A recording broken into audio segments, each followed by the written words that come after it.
Hello నమస్తే అండి. ఇది ఏంటంటే గ్రీన్ బీన్స్ అనమాట. రెగ్యులర్గా మనం చేసుకునే green beans curry. Green beans, tomato and potato వేసి చేసామన్నమాట.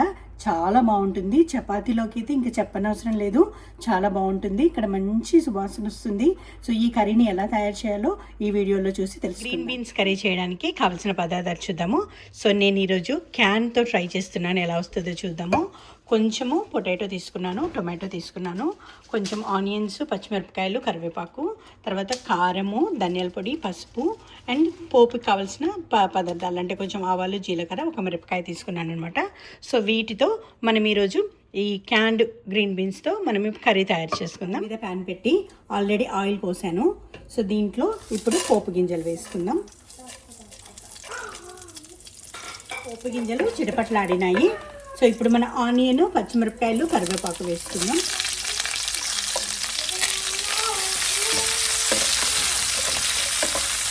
ఇప్పుడు ఆనియన్స్ని కొంచెం బ్రౌన్ అవుతూ ఉన్నాయి.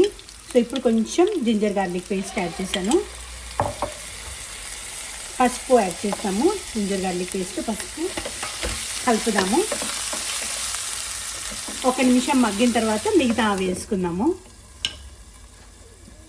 ఇప్పుడు జింజర్ గార్లిక్ పేస్ట్ బాగా ఉడికింది. కొంచెం ఇప్పుడు ఆలుగడ్డలు వేసుకుందాము, పొటాటో వేసుకుందాము, తర్వాత టొమాటో, కట్ చేసిన టొమాటో కూడా వేసుకుందాము. కలుపుదాము.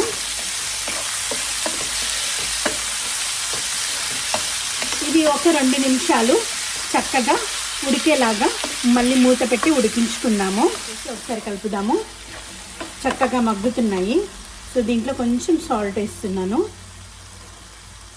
సో మీ టేస్ట్కి తగ్గట్టు సాల్ట్ యాడ్ చేసుకోండి. సో కలిపేసి మళ్ళీ మూత పెడుతున్నాను, ఓపెన్ చేస్తున్నాను.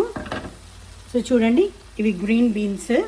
సో క్యాన్లో నుంచి తీసి డ్రైన్ చేసి కొంచెం వాటర్తో కడిగి ఇందులో యాడ్ చేస్తున్నాను అనమాట. సో దీంట్లో కొంచెం ఉప్పు ఉంటుంది. సో మీరు ఉప్పు మీ టేస్ట్కి తగ్గట్టు అడ్జస్ట్ చేసుకోండి. సో ఇప్పుడు కలుపుదాము. కలిపేసి చక్కగా దీంట్లో ఇప్పుడు కావలసినంత కారం యాడ్ చేస్తున్నాను, కావలసినంత కొంచెం ధనియాల పొడి వేస్తున్నాను అనమాట. సో ఇప్పుడు కలిపేసి చక్కగా, కారం కూడా మీ టేస్ట్ తగ్గట్టు యాడ్ చేసుకోండి. ఇప్పుడు చక్కగా కలిపేసి ఇంకా దీన్ని ఒక 5 మినిట్స్ ఉడకనిద్దాము. ఆలుగడ్డ ఉడికితే సరిపోతుంది, ఎందుకంటే ఆల్రెడీ బీన్స్ ఉడికి ఉన్నాయి కాబట్టి క్యాన్లో. సో ఆలుగడ్డ, బీన్స్, ఈ టొమాటో ఇదంతా, ఈ ఫ్లేవర్స్ అంతా చక్కగా పట్టేలాగా ఒక 5 మినిట్స్ స్లో ఫ్లేమ్లో ఉడకనిద్దాము. మూత పెట్టుకున్నాను. చూడండి ఎంత బాగా ఉందో, ఎంత మంచిగా ఉందో. ఇక్కడ మంచి అరోమా కూడా వస్తుందండి. ఇప్పుడే తినేయాలన్నంత మంచి అరోమా కూడా వస్తుంది. సో చూడండి, చాలా మంచిగా అయిపోయింది. ఇప్పుడు ఈ కర్రీ రెడీ అయిపోయింది. మనము డిష్ అవుట్ చేసుకుందాం. గ్రీన్ బీన్స్, పొటాటో అనమాట. చాలా బాగుంటుంది. స్పెషల్లీ చపాతీలోకి ఈ కర్రీ చాలా చాలా చాలా బాగుంటుంది. మీరు తప్పకుండా ఈ రెసిపీని మీరు ట్రై చేయండి. Thank you.